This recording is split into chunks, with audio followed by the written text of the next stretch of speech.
નમસ્કાર ગુજરાત। આજના તાજા સમાચારની અંદર પહેલી તારીખથી થતા 10 મોટા ફેરફારો વિશે જાણકારી મેળવશું। સાથે મિત્રો સમાચાર મેળવશું કે ખેડૂતોના ખાતામાં 75,000 રૂપિયાની સહાય જમા થશે। ભર શિયાળે માવઠાની આગાહી, ખેડૂતોને મળશે 15 લાખ રૂપિયાની થેટ। જમીન માપણી અંગે સૌથી મોટા સમાચાર, પતંગના ભાવ વધ્યા। સરકારની નવી મહાનગરપાલિકાની જાહેરાત, એસબીઆઈ ગ્રાહકોને મોટો ઝટકો, ખેડૂતોને ખાતર માટે મોટા ફેરફાર, ખેડૂતોને સ્માર્ટફોન સહાય યોજના અને દર મહિને મળશે 12,000નો હપ્તો। મારી યોજના પોર્ટલ ખાસ કરીને જોઈ લેજો, 31 તારીખ પહેલાં કરો આ કામ। સરકાર આપશે 50,000ની સહાય। હવે મિત્રો, તમારા કામ અટકશે નહીં। રેલવે વિભાગનો મોટો નિર્ણય, ખેડૂતોને જલસો 36,000 દર વર્ષે મળશે।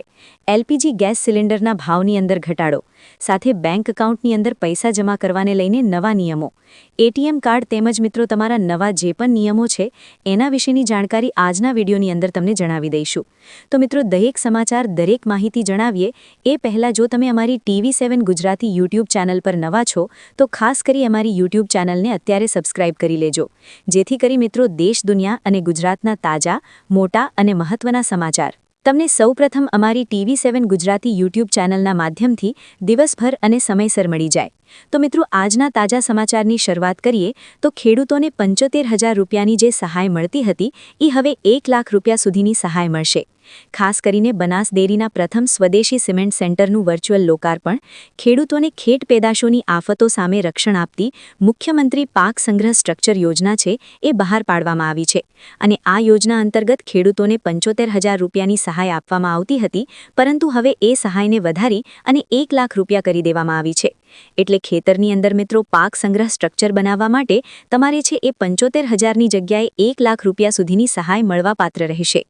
ત્યાર પછી સમાચારની અંદર આગળ જોઈએ તો ભર શિયાળે માવઠાની સૌથી મોટી આગાહી સામે આવી છે, જેમાં ગુજરાતમાં કડકડતી ઠંડી વચ્ચે હવામાન નિષ્ણાંત અંબાલાલ પટેલે અને પરેશભાઈ ગોસ્વામીએ સૌથી મોટી આગાહી જાહેર કરી છે।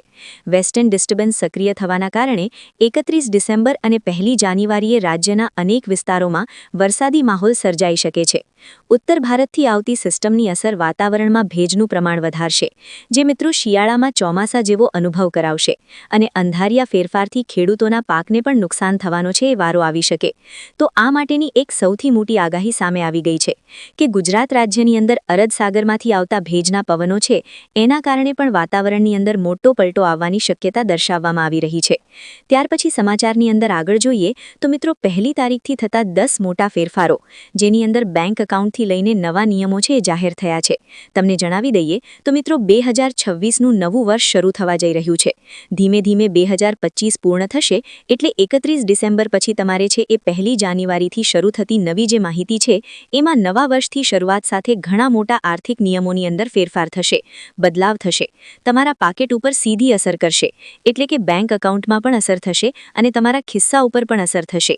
એલપીજી ગેસ સિલિન્ડરના ભાવથી લઈને પાન કાર્ડ, આધાર કાર્ડ અને નવા પગાર પંચો સુધી 1 જાન્યુઆરીથી નવા જે નિયમો છે એની અંદર ફેરફાર થવાને લઈને સૌથી મોટા સમાચાર સામે આવ્યા છે, જેમાં મિત્રો આજે તમને જણાવી દઈએ તો પહેલી તારીખથી જે ફેરફાર થવા જઈ રહ્યા છે એમાં પાન કાર્ડને આધાર કાર્ડ સાથે લિંક તમે નહીં કરાવ્યું હોય તો હવે તમારે દંડ ભોગવવો પડશે, કારણ કે 1 જાન્યુઆરીથી તમારું પાન કાર્ડ છે એ બંધ થઈ જશે અને પાન કાર્ડને શરૂ કરવા માટે આઈટીઆર રિટર્ન ભરવો તેમજ રસીદો અને બેન્કિંગના લાભો છે એ તમે મેળવી શકશો નહીં। એ મેળવવા માટે તમારે પાન કાર્ડને રિન્યૂ કરાવવું પડશે અથવા તો ફરી વખત અપ્લાય કરવું પડશે। રિન્યૂ પાન કાર્ડ કરાવશો એટલે તમારે દંડ ભરવો પડશે। ત્યાર પછી સમાચારની અંદર આગળ જોઈએ તો મિત્રો, જે યુપી સિમ અને ખાસ કરી મેસેજિંગના નવા નિયમો છે એ વધુ કડક થયા છે। હવે મિત્રો, બેંકને લઈને સૌથી મોટા સમાચાર સામે આવી રહ્યા છે। બેંક યુપીઆઈને લઈને ડિજિટલ ચૂકવણી નિયમોની અંદર કડક બનાવવામાં આવેલ નવા નિયમો અનુસાર હવે મિત્રો એમાં સિમ ચકાસણી નિયમો પણ છે કડક બનાવી દેવામાં આવ્યા છે। આનાથી વોટ્સએપ અને ટેલિગ્રામ અને સિગ્નલ જેવી એપ્લિકેશનો છે એ છેતરપિંડી કરનાર અટકાવી શકાશે। તો આ માટે એક સૌથી મોટો છે નિર્ણય લેવામાં આવશે। ત્યાર પછી સમાચારમાં આગળ જોઈએ તો મિત્રો, વાહનના ભાવની અંદર વધારો થશે, જેમાં 1 જાન્યુઆરી 2024થી ભારતની ઘણી મોટી ઓટોમોબાઈલ કંપનીઓ તેમના વાહનોના ભાવની અંદર વધારો કરી રહી છે, જેમાં નિસાન, BMW, JSW, MG મોટર્સ અને અથવા તો એથર એસીએજ આ જે દરેક કંપનીઓ છે એમાં 3,000થી લઈને 3% સુધીના વાહનોની અંદર ભાવ વધારો થવાની શક્યતા દર્શાવવામાં આવી રહી છે। અને આ સાથે મિત્રો નવા સમાચાર એ પણ છે કે કેન્દ્રીય કર્મચારીઓ હશે એમને 8મા પગાર પંચનો લાભ મળશે. સરકાર 1 જાન્યુઆરી 2026થી 8મા પગાર પંચને લાગુ કરે તેવી અપેક્ષા રાખવામાં આવી રહી છે. ભલે તેને લાગુ કરવામાં વધુ સમય લાગે, પરંતુ આનો અર્થ એ થયો કે 8મા પગાર પંચના અમલ પછી કર્મચારીઓના પગાર અને પેન્શન 1 જાન્યુઆરી 2026થી જોડાઈ જશે, જેમાં 7મા પગાર પંચની મુદત 31 ડિસેમ્બર સુધીની છે, પરંતુ હવે એની અંદર ફેરફાર થઈ જશે. ત્યાર પછી સમાચારની અંદર આગળ જોઈએ તો મિત્રો નવો કર કાયદો એટલે કે વ્યાજ અંતર્ગત અને કર મુક્તિ અંતર્ગતના સૌથી મોટા સમાચાર સામે આવી ગયા છે, જેમાં નવો કડક કાયદો બનાવવામાં આવ્યો છે. નવો આવકવેરો કાયદો એ છે કે 26થી પૂર્ણપણે લાગુ નહીં થાય, પરંતુ સરકાર જાન્યુઆરી સુધીમાં નવા આઈટીઆર રિટર્ન છે એને ટેક્સ રિટર્ન તરીકે ફોર્મ્સ અને નિયમોને સૂચિત કરશે. આ સાથે મિત્રો નાણાકીય વર્ષ 2026 માટે જૂના કર કાયદા આવકવેરો કાયદો અને 1961ને બદલે હવે નવા કાયદાઓ છે એ વર્ષની પ્રક્રિયા અને વ્યાખ્યામાં ફેરફાર કરશે. આથી મિત્રો આઈટીઆર ફોર્મ ભરવી અને તમે રિટર્ન ભરતા હોવ તો રિટર્ન પણ સરળતાથી ભરી શકશો. ત્યાર પછી સમાચારની અંદર આગળ જોઈએ તો મિત્રો સીએનજી, પીએનજી અને એએફટીની અંદર મોટો ફેરફાર થશે. એટલે કે એલપીજી ગેસ સિલિન્ડરથી લઈ અને સીએનજી, પીએનજી ગેસ સિલિન્ડરને લઈને પણ સૌથી મોટા સમાચાર સામે આવ્યા છે. તેલ કંપનીઓ દર મહિને એલપીજી અને સીએનજી ગેસ સિલિન્ડરની અંદર એટીએફના ભાવની અંદર સુધારો કરે છે. 1 જાન્યુઆરી 2026થી એલપીજીની સાથે સીએનજી, પીએનજી અને જેટ ફ્યુલ એટલે કે એએફટીના ભાવની અંદર ફેરફાર થશે, જેમાં મિત્રો અત્યારે છે એ ભાવ વધારો સાથે છે એ જોવા મળી રહ્યો છે. ત્યાર પછી સમાચારની અંદર આગળ જોઈએ તો મિત્રો ખાસ કરીને એલપીજી ગેસ સિલિન્ડરના ભાવની અંદર પણ વધારો થતો જોવા મળશે. અત્યારે મિત્રો સમાચાર સામે આવી રહ્યા છે કે સરકાર તરફથી એલપીજી ગેસ સિલિન્ડરના નવા નિયમો છે એની અંદર ફેરફાર કરી શકે છે, પરંતુ છેલ્લા ગયા મહિનાની વાત કરવામાં આવે તો ડિસેમ્બર મહિનો શરૂ થયો ત્યારે મિત્રો એલપીજી ગેસ સિલિન્ડરની અંદર 14 કિલો જે કોમર્શિયલ ગેસ સિલિન્ડર છે એની અંદર ભાવ વધારો નથી થયો, પરંતુ 19 કિલોનો જે કોમર્શિયલ ગેસ સિલિન્ડર છે એની અંદર 10 રૂપિયાનો ઘટાડો કરવામાં આવ્યો હતો.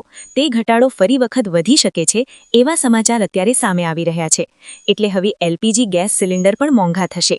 ત્યાર પછી સમાચારની અંદર આગળ જોઈએ તો મિત્રો તમારી પાસે જો એફડી છે, લોન છે, તો સ્ટેટ બેંક ઓફ ઇન્ડિયા અને પંજાબ નેશનલ બેંક છે એમના દ્વારા જે એચડીએફસી બેંક અને પંજાબ નેશનલ બેંક અને બેંક ઓફ ઇન્ડિયા આ 3 બેંકો જેવી બેંકોએ 1 જાન્યુઆરીથી લોનના દરની અંદર ઘટાડો છે એ કરવાની શક્યતા દર્શાવવામાં આવી છે.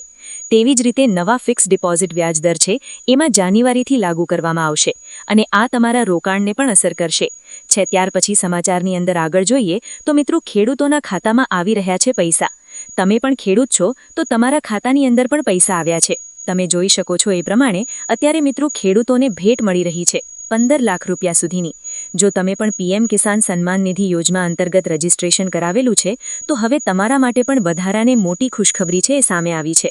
વાસ્તવમાં કેન્દ્ર સરકાર દ્વારા છે એ ખેડૂતો પર મહેરબાન થયું એવું ગણવામાં આવી રહ્યું છે, પરંતુ ખેડૂતોની આવક વધારવા અને તેમને દેવામાંથી મુક્તિ આપવા માટે સરકાર સતત પ્રયત્નશીલ છે. હવે સરકાર ખેડૂતોને પીએમ કિસાન યોજના અંતર્ગત પીએમએફપીઓ યોજના છે એનો નવો કૃષિ બિઝનેસ શરૂ કરવા માટે 15 વર્ષ સુધી છે એ 15 લાખ રૂપિયા આપી રહી છે. આવો જાણીએ મિત્રો કઈ રીતના તમે લાભ લઈ શકો, કઈ રીતના જે છે એ સરકારી યોજના અંતર્ગત લાભ લઈ શકાય. તો એલપીજી ગેસ સિલિન્ડરના ભાવની અંદર જે વધારો થયો એ જ પ્રકારે ગેસ ખેડૂતોના બેંક એકાઉન્ટની અંદર પણ પૈસા આવવાની શક્યતા વધી રહી છે. એટલે કે સબસિડીના ભાગરૂપે વધારો થતો જોવા મળી રહ્યો છે. જેમાં ખાસ કરીને અત્યારે જે સમાચાર સામે આવ્યા છે તેની માહિતી તમને જણાવી દઈએ તો પીએમએફપીઓ યોજના અંતર્ગત ખેડૂતોને 15 લાખ રૂપિયા સુધી છે એ બોનસ આપવા માટેની જાહેરાત કરવામાં આવી રહી છે. હાલ મિત્રો અત્યારે સરકાર તરફથી તો પીએમ કિસાન સન્માન નિધિ યોજના અંતર્ગતના જે ફેરફારો છે એની અંદર 2000 રૂપિયાનો હપ્તો વધારવાને લઈને કોઈ પણ પ્રકારની માહિતી શેર નથી કરી, પરંતુ જે અત્યારે ગુજરાતના એફટીઓ પ્રોસેસની અંદર વધારે પડતો છે એ સમય લાગતો હોય છે, તો આ દરેક સમયને અવગણવા માટે શું કરવું પડશે અને ખેડૂતોના બેંક ખાતાની અંદર જો પૈસા ડાયરેક્ટ આપવા હોય તો એમને શું પ્રોસેસ કરવી પડશે, તો આ દરેક માહિતી છે એ એમને શેર કરી દઈશ, જેથી કરીને એમની પાસેથી પ્રોપર છે એ આપણે ઇન્ફોર્મેશન લઈ શકીએ. ત્યાર પછી સમાચારની અંદર આગળ જોઈએ તો મિત્રો જમીન માપણી અને ખેડૂતોમાં આનંદો, કારણ કે મિત્રો જમીન માપણી અંગેના સૌથી મોટા સમાચાર સામે આવ્યા છે. ગુજરાત સરકારનો મહેસૂલ વિભાગ અને જમીન માપણી પ્રક્રિયાનો વેગવંતી અને પારદર્શક બનાવવા માટે એક ક્રાંતિકારી પગલું ભર્યું છે. હવે મિત્રો, જમીન જે તમારી પાસે હશે ને એમની માપણી કરાવવી હોય છે તો એની માટે મિત્રો જે એના ઉપર નિયંત્રણ રાખવાની જે સત્તા સેટલમેન્ટ કમિશન પાસેથી લઈ અને હવે સીધી જ જિલ્લા કલેક્ટરને આપવામાં આવી છે. એટલે જિલ્લા કલેક્ટર દ્વારા છે એ અંગે અત્યારે સાવચેતી રાખવાની ધ્યાન બાબતનું રાખશે.